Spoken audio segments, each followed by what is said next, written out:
The storm hit the city like a punishment. Winds roared. Rain hammered down with a fury that made even strong people hide indoors. But out on the flooded sidewalk, drenched from head to toe, a trembling 16-year-old girl clutched a baby to her chest, shielding him with nothing but her thin jacket. Her name was Lena, and she had no home. Lightning cracked across the sky as she ran, each flash revealing her terrified expression. She wasn't running for herself, she was running for the baby in her arms. She didn't know his name. She didn't know where he came from. All she knew was that she couldn't let anything happen to him. Moments earlier, she had found him alone in an abandoned bus stop, wrapped in a wet blanket, crying so loudly it pierced her heart. While others rushed past, protecting themselves, Lena had stepped into the storm and picked him up. Now, shivering and exhausted, she searched desperately for help.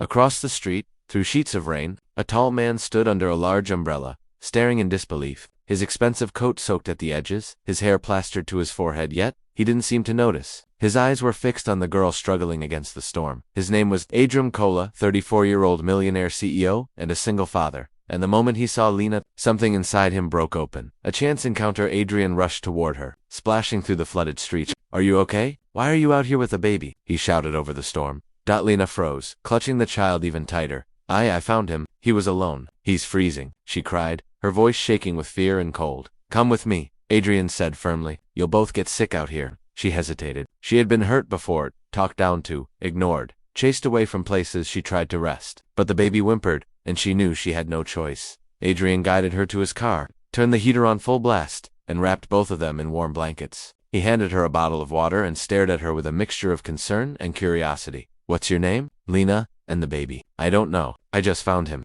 Adrian took a long breath and looked at the tiny child now sleeping in her arms. Something about this scene tugged painfully at his heart, reminding him of his own past, of a night when he had almost lost his own newborn son in a storm because the hospital generator failed. He owed his son's life to a stranger, a nurse, who refused to give up. Now, seeing Lena, he felt the same protective urgency. Two lost souls at the hospital. Doctors took the baby for urgent care, but when security guards approached Lena, assuming she was trouble, Adrian stepped forward. "She's with me," he said sharply. "Don't touch her." Lena looked at him in shock. No one had ever stood up for her before. As she sat in the waiting room, soaked clothes replaced with warm hospital scrubs, Adrian handed her a cup of hot tea. "Where are your parents?" he finally asked. "They left," she whispered. "Dad died when I was little. Mom, she remarried and told me I didn't fit into her new life."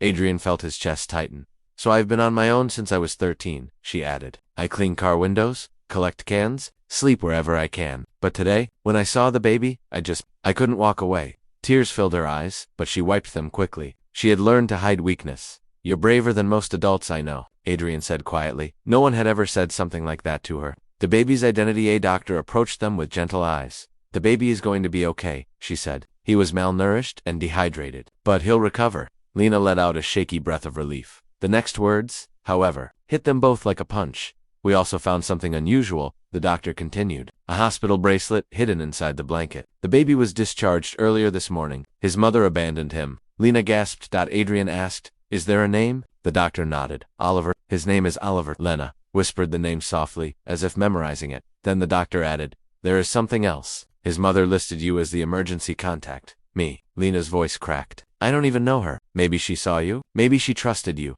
the doctor said gently. Lena's heart raced. A homeless teenager, chosen to protect a child she'd never met. Adrian's decision hours later, as dawn broke and the storm finally softened. Adrian drove Lena home. He didn't drive her to the streets. He drove her to his home, a mansion that felt like another world to her. She refused at first. I can't live here. I don't belong in a place like this." Adrian looked her straight in the eyes.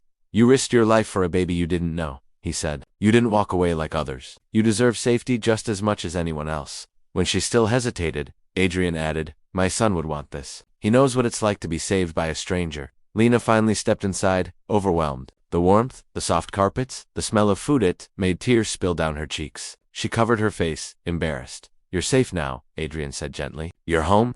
Healing and hope. Over the next weeks, Lena slowly transformed. She slept in a real bed for the first time in years. She ate proper meals. Adrian enrolled her in school, hired a tutor, and gave her a sense of belonging she had never known. She visited baby Oliver every day at the hospital, holding him, feeding him, talking to him with a tenderness that stunned the nurses. One day, Adrian found her in the nursery, singing to the baby with tears in her eyes. "You really care about him?" he said softly. Lena nodded. "He needed someone. But I think I needed him too." Adrian swallowed hard. He understood more than she knew. A family built on kindness. When Oliver was medically ready to leave the hospital, The question of where he would go hung heavily in the air. Adrian looked at Lena, then at Oliver, then back. Lena, he said carefully, I'd like to adopt him, but only if you stay too. As family? She froze.